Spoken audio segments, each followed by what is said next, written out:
నమస్తే అన్న, అందరికీ నమస్కారం. ప్రస్తుతం మిడిల్ ఈస్ట్ లో మనం చూసుకుంటే యుద్ధం జరుగుతూ ఉన్న విషయం అందరికీ తెలిసిందే.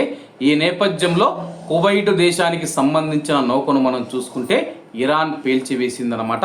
వివరాల్లోకి వెళితే యుఏఈలోని దుబాయ్ పోర్టులో లంగరు వేసిన ప్రాంతంలో నిలిచి ఉన్న కువైట్ ముడి చమురు రవాణా నౌక ఆల్ సాల్మీ పైన ఇరాన్ దళాలు నేరుగా దాడి చేశాయని కువైట్ పెట్రోలియం కార్పొరేషన్ మంగళవారం తెల్లవారుజామున ప్రకటించింది.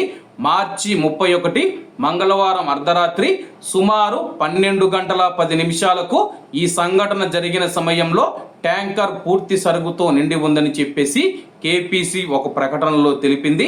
ఈ దాడి ఫలితంగా నౌక బాడీ దెబ్బతినడం, దానిలో మంటలు చెలరేగడం, అక్కడే చుట్టుపక్కల జలాల్లోకి చమురు చెందడానికి అవకాశం ఉందని చెప్పేసి తెలపడం జరిగింది. తక్షణ అవసరమైన సహాయక మరియు అగ్నిమాపక బృందాలను రంగంలోకి దించాము. వారు ప్రస్తుతం సంబంధిత అధికారుల సమన్వయంతో పరిస్థితిని అదుపులోకి తీసుకురావడానికి, నియంత్రించడానికి కృషి చేస్తూ ఉన్నారు. సిబ్బందిలో ఎవరికీ గాయాలు కాలేదని చెప్పేసి కువైట్ పెట్రోలియం కార్పొరేషన్ ధృవీకరించింది. నష్టం పైన వివరణాత్మక సాంకేతిక అంచనా జరుగుతూ ఉంది.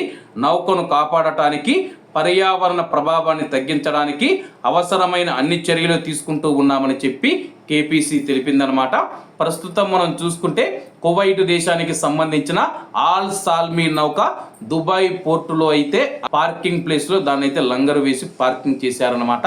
ఆ యొక్క నౌకను పూర్తిగా చమురుతో నిండి ఉందన్నమాట.